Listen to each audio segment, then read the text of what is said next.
while I have some free time, I want to answer the second most asked question, I think, on the lifted Subaru Forester.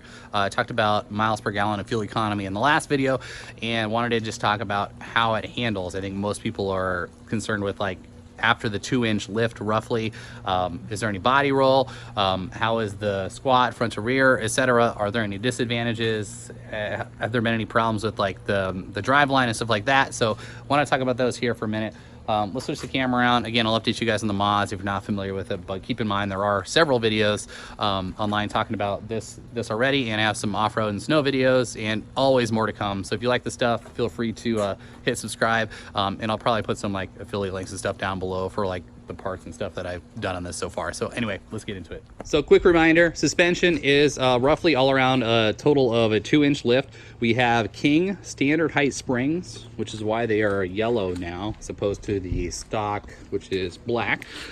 They add about 1/4 to 1/2 inch is what Primitive Racing says. And then the spacers are getting me about to that 2-inch mark. So in the front right now, I have 1 3/4 inch custom height, and then in the rear, I have 1 7/8 inch. So a hair higher in the rear. I do have a little more squat in the rear. So let's answer that question first. I do have a little more squat in the rear now that everything's kind of broke in.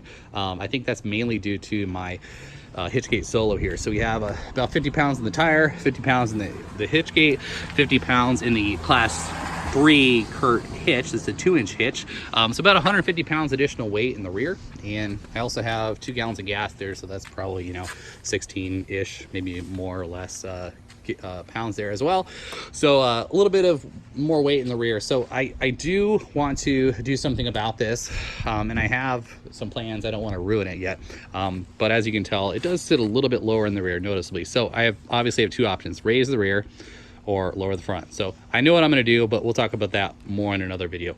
Without the rear hitchgate and stuff on there, it was sitting very nice though, I will note that. So if you're not putting a lot of weight in the rear, I think with the King springs you're going to be fine as far as front to rear with either going stock, the same height front to rear, or maybe a hair more in the rear if you are putting more weight on it like I am, or maybe even more weight than I am. So King standard height springs are advertised as 30% stiffer than stock, so that is something to keep in mind.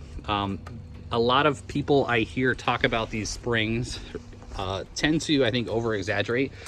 They will say they're difficult to install and they're very, very stiff. While they were a bit difficult to install, just given the tools we had, if you have the proper tools, it shouldn't be an issue at all. They are firmer, but they're not ride on rails type springs like you hear a lot of individuals say.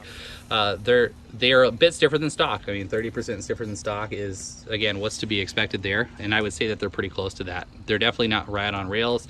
I'm getting older. I'm in my early 30s, and I don't really want to ride on a race car either. But I would say that with the mods you see here, it's a little firmer than stock, but really not much. In fact, I would say if you got in this vehicle and drove it around and you didn't look at it from the outside, you would probably say that it's a stock Forester. Like, you couldn't really tell a difference. I think combined with the height, around 2 inches, with the stiffer springs, which I'm really glad I went with after thinking about it and doing a bit of research.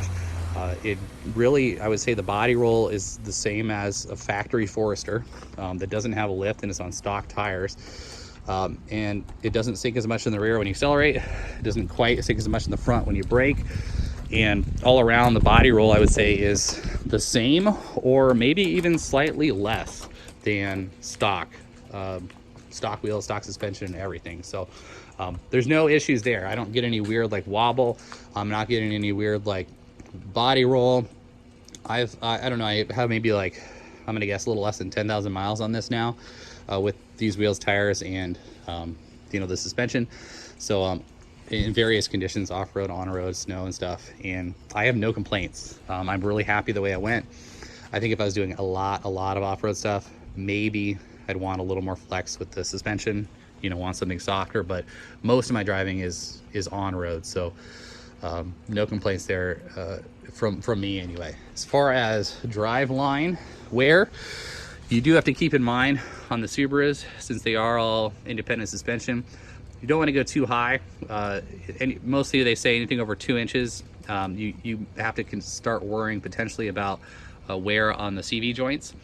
You're putting, that wheel's relatively being lowered, so it's putting more stress potentially on the CV joints. So up to 2 inches, which is where I am, you're pretty good. Going over 2 inches is when you have to start looking into potentially protecting that. There are some other things out there like you can do to the motor and the transmission and stuff to change those angles. ADF, Anderson Design Fabrication, is really good about that. They have some like 4-inch lifts out, which are, you know, crazy, and they look awesome though. But they're out for like the Ascent and the Foresters now, and other models. So give those a look if you're looking at going higher. There's just more to it. It's going to cost more, and it's going to probably take more time to get installed. So anyway, yeah, no complaints at all, long story short. So body roll's great, no issues yet. No weird wobbles or swerving or under braking or accelerating. Everything's a-okay. So if you guys have any questions, as always, put them down in the comment section below and I'll get back to you. I hate doing these videos in the driveway because it's boring, but that's where I am right now, and this is when I have the time to do them. So I want to answer the questions and keep you guys up to date when I can, but also give you as many off-road type videos as I can. So check back.